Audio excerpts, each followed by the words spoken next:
Welcome back to the show. Jeff Hall is the founder of Our National Conversation, ournationalconversation.org. We are a nonpartisan, solutions-focused, and youth-powered media organization, or so I'm told. Jeff, thank you so much for coming on. How are you? I'm great. How are you today? Oh, I'm doing pretty good. Ryan and I are getting into it over his Kamala's coup article that's on the website.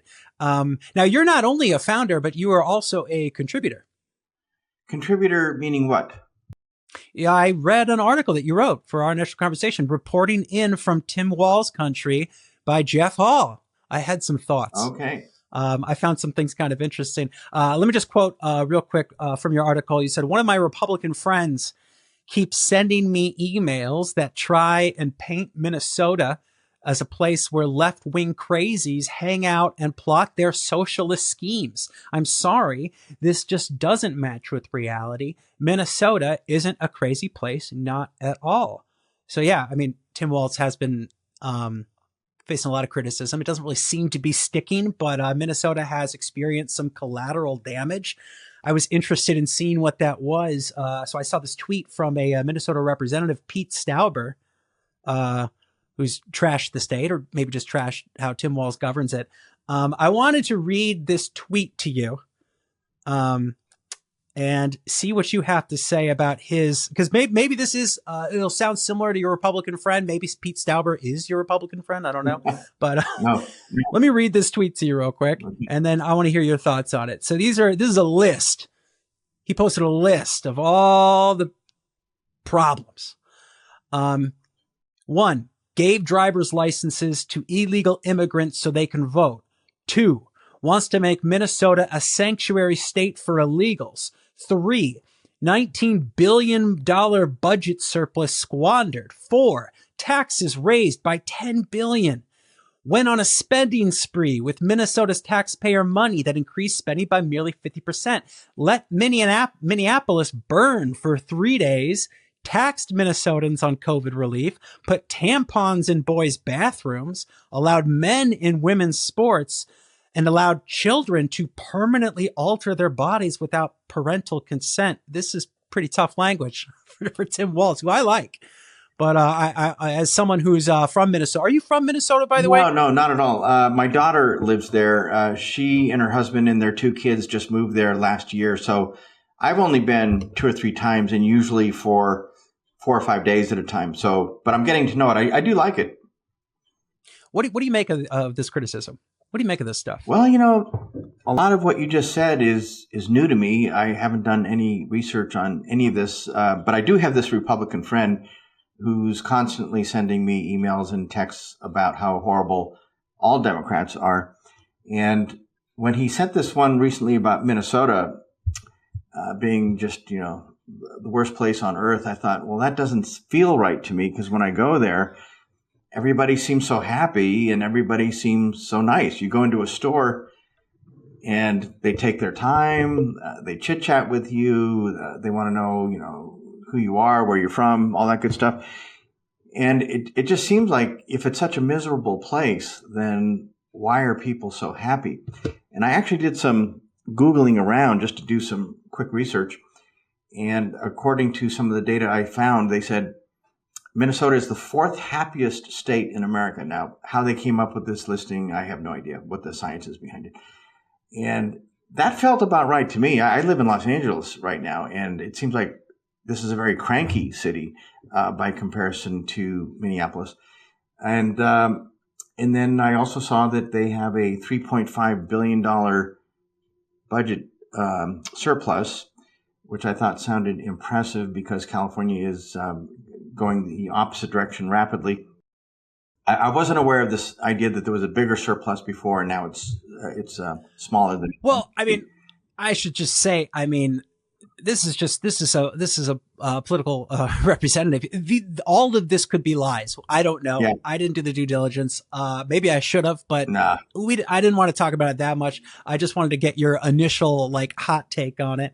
It seems like your lived experience in Minnesota completely is opposed to the Right. socialist apocalyptic Right. nightmare that is being painted out by the right. The streets are good. There aren't potholes. Everything seems to work. Um, I don't know. It's just hard for me to imagine that the place is so awful as some of these Republicans want to indicate. Um, there's some other data I saw. I'm trying to think right now. Well, I'm blanking. It'll come to me later, but fire away. More questions. I want to talk about this idealized version of Minnesota that you wrote about. If I can quote, you said, like Tim Walz, people here seem, well, very normal. People seem happy. It feels a bit like I'm back in 1950s America. It's nice. Now, when I read this, let me ask you first, because I don't really know the age generation gaps. Are you what they call a boomer? Definitely a boomer. Okay, so you are a boomer. So I'm wondering about this idealized, because it's not just a liberal thing. I don't know if you're left or right. I think you're independent or whatnot. I think you're above the fray, so to speak. At least that's what I'm gathering. Maybe I'm wrong. But it reminded me of the idealization of the Make America Great Again slogan. There was a lot of boomers, when you ask them, like, there was this idea of returning to this idealized era of America. A lot of people equated it to 1950s America. I think some people said the 80s. Now, I'm just wondering, because that does not track with my beliefs at all. I look at the 1950s America, and I don't know. I see strict gender roles. I see McCarthyism. I see racism. I see homophobia. It's a pre-civil rights age. I'm seeing, and I know there were great things that happened after the war. I know the liberal policies like the New Deal or the GI Bill greatly expanded the middle class, and that held for a while. But then I also know that middle class in the 60s, at least from what I've read, kind of rebelled against liberal reforms when they started to, include more people of color or marginalized communities. So it's like, I look at the 1950s and I'm like, and I know the 1960s are not the 1950s, but it is post 50s. So I'm like, why, what is with this desire? And maybe I'm misrepresenting it, but to return to 1950s, the pre-civil rights era, or at least highlighting that as some sort of a golden age. All right. Well, let me jump in here. So I was born in 1951. If you need a calculator, I'll give you a moment or two, but I'll just tell you, I'm 72 years old. I know I look only like I'm 39, but I'm actually 72. So in the 1950s, it was a time not too distant from World War II. We had won World War II. We had defeated Nazism. So there was a great feeling of American pride in those days. And, as a little kid, you could just pick that up from reading comic books, Captain America or Superman or, any of the heroes that you see the movies about today. We had that in comic book form back in those days. Everybody was proud to be an American. I actually went to a school where we had school prayer in the morning, followed by the Pledge of Allegiance, and great feelings of patriotism. Now, as a little kid, going from kindergarten through, say, fifth grade or so, you're not really aware of all of these social problems like, sexism and racism and all that. It just seemed like even if those things existed, that was sort of just the way normal society was. So you didn't really question it that much.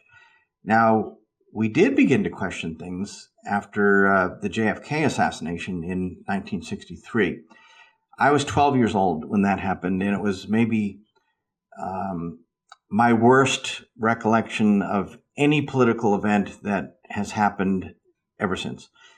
Things became very political after that. The anti-Vietnam War protests, then we had the appearance of marijuana. All the kids wanted to smoke pot and drop out of society and, go to the Fillmore on weekends and listen to Jimi Hendrix and all the great bands. And it was and not just liberals or progressives, Republicans, like the modern conservative movement was coming of age in 64 with Goldwater or whatever. Like there was a lot of heat for young people there. So it was very increasingly political on both sides. Yeah, that's when the crumbling of the liberal consensus or so to speak happened, right? Yeah, we were all, as a generation at that time, hyper alert and hyper vigilant and really tracked every day what was happening in the news. And we talked about, the disappearance of trust in America. It really hit a low point during Watergate in 1972, 73, 74. Richard Nixon had done some dirty dealings, which actually might seem quite tame by today's standards. And he lied about it. He got caught. There were two reporters, Woodward and Bernstein from the Washington Post, who exposed what was going on. It led to his resignation. I was in college at that time. I graduated in 1974 from Stanford University. I was a communication major, and I thought, wow, reporters have a lot of influence in our society. They can really shake things up if they do their job. So I was very excited to be entering the journalistic field at that time. Over the years, I've been exposed to just about everything you can possibly do in publishing. I've been a writer, I've been an editor, I've sold ads, I've delivered papers, you name it, I've done it. And as it so happened, I had purchased a domain name back in 1996 called The Latest, or thelatest.com. And I've always thought it was a pretty cool name because anything can be the latest.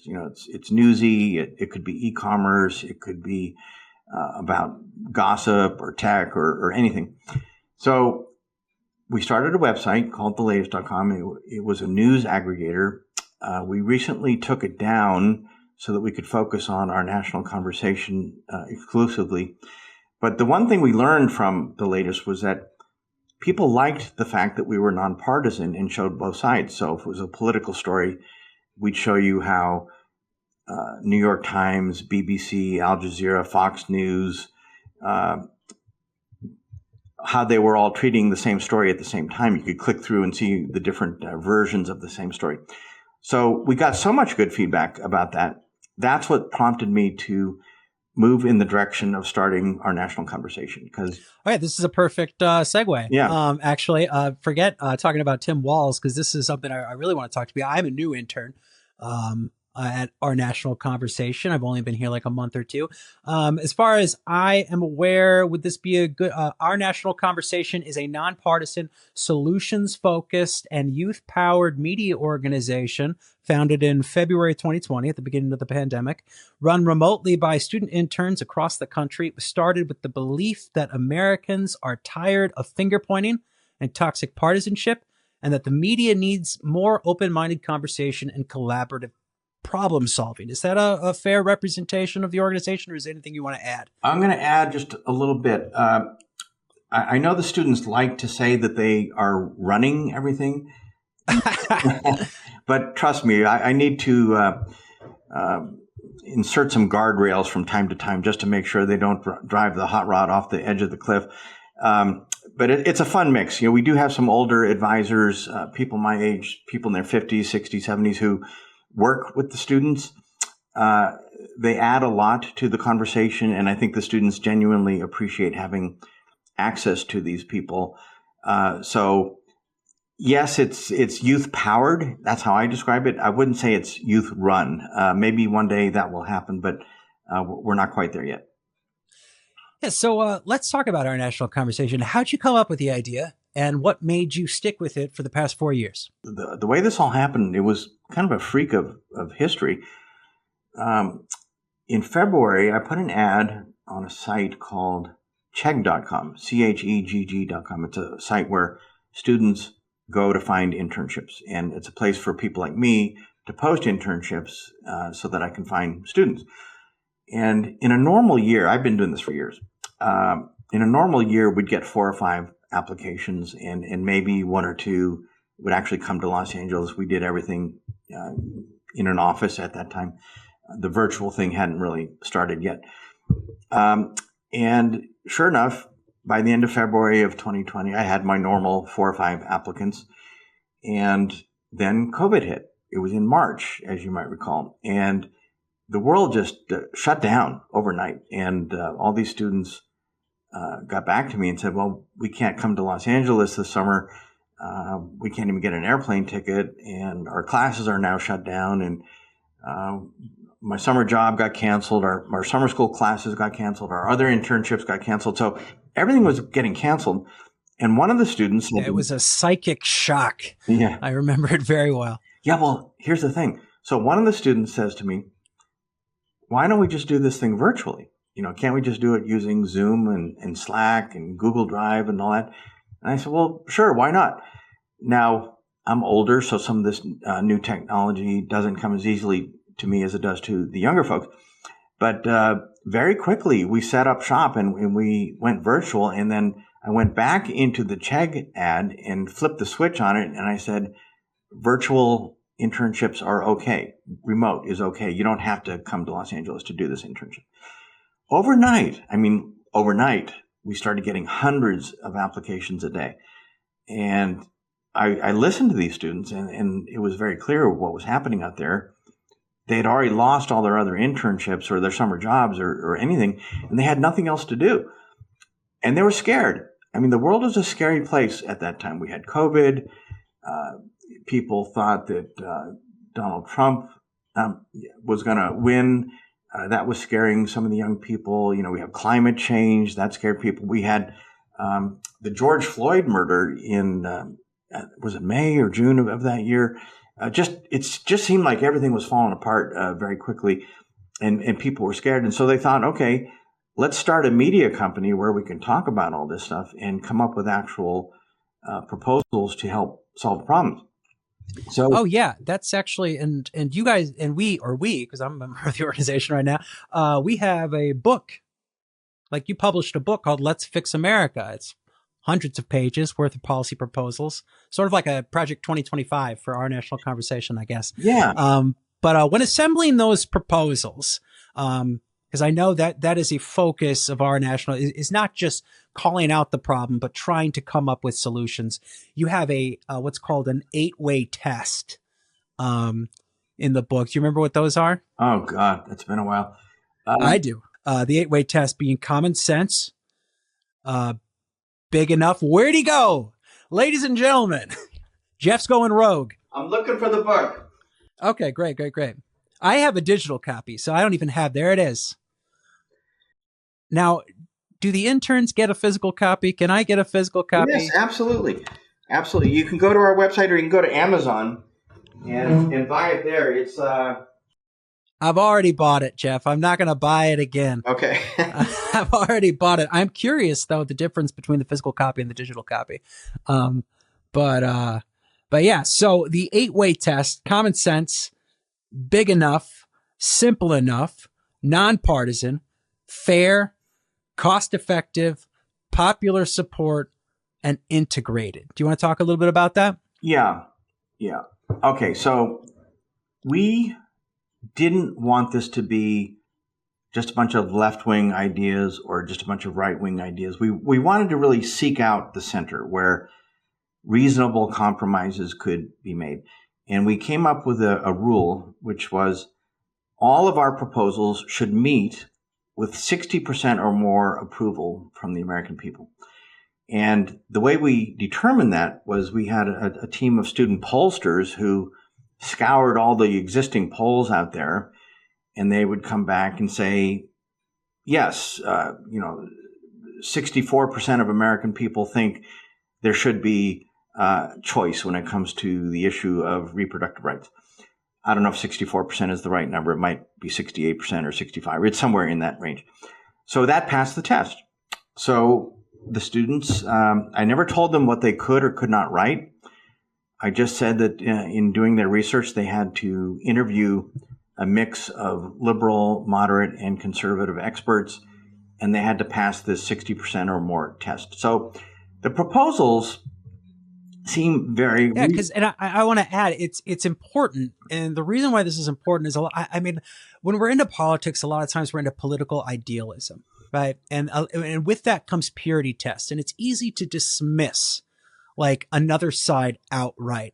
However, that's not reality. The reality is that sides, in order to get things done, will have to work together and they will have to create a consensus. So it's like, that's just, I mean, if you want to tear down the system, that's one thing, but you need to understand how the system operates in order to get anything done. So compromise is hugely important.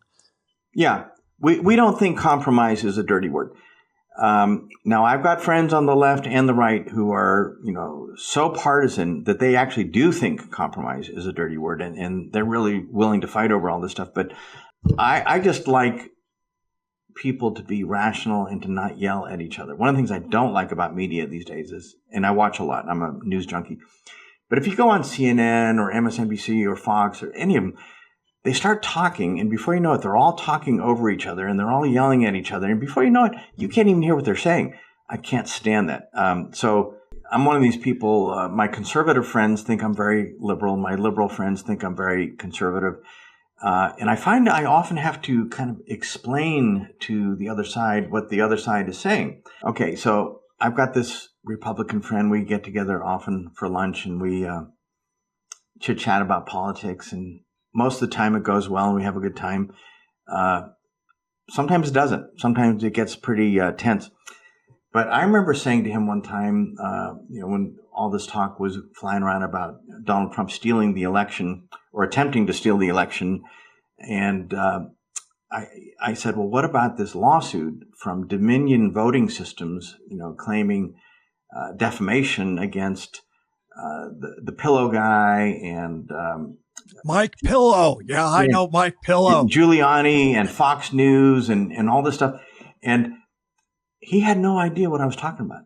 I said, you got to be kidding, because it was so much in the news on the liberal media. They just pounded away on trying to debunk all these allegations of voter election fraud and all that stuff.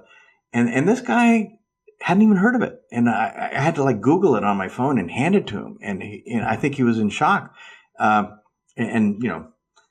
I don't know. We're getting very filtered news, those of us who have favorite TV stations. So if you watch MSNBC, you're going to get one flavor. If you watch Fox, you're going to get a very different flavor. And so my understanding is our national conversation is a genuine attempt to try to bridge that gap. Yes. And we do. We have talks all the time. We record them. We have podcasts. And from my understanding, this is trying to be geared toward Gen Z. They are the future, and maybe they are the generation that can help. I don't want to say rebuild that liberal consensus, so to speak, but at least bridge the gap in a way that can help, solve some of these pressing problems. In your opinion, what is the most pressing problem Gen Z is facing? I think Gen Z feels quite beaten up. Now, what do I mean by that? They grew up and they saw the economic collapse in 2008, 2009. They've seen these endless wars overseas. They're worried about climate change. A lot of them were scared to death of Donald Trump. Student debt is a huge issue. The list is a very long one. Mass shootings on campus. I mean, we never had to worry about that stuff when we were growing up. So I think it's legitimate that Gen Z has grown up in a very scary age. And I think it has robbed the generation of some of its self-confidence. I think there's a hopelessness among many members of Gen Z. They feel like, whatever they do, it's not going to make a difference, and that the system seems to be rigged, and they're just not sure how it's all going to play out. Job security, everything is changing so quickly with technology, AI and all that. It's going to wipe out industries, just like the internet did. I mean, the internet really messed up my newspaper world, which, by the way, I forgot to plug this, but here's my Brentwood News. I started this paper back in 1991. Don't ask me how, but it still survives to this day, but it's getting pretty tough. I'm loving this walk down memory lane. Yeah. I have one last question about ONC, and now it's almost like a date question. What's the 5-year plan? Where do you see ONC in 5 years? Good question.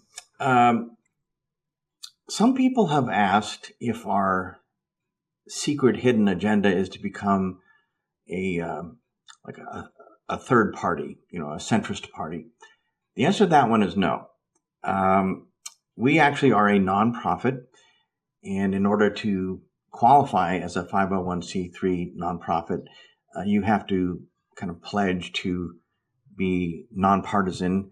And what we do is we educate people by hosting these conversations that include all sides. But I don't see us as being a political party, not at all. I see us as being a media outlet where all sides are welcome. So we're not actually in the fray. We're talking about it and exploring ideas and giving people a platform where they can think about these things and talk about these things. And I think for the young people especially, this could become a very influential organization if they embrace this as being sort of their platform. This is the Gen Z platform where people can talk about things.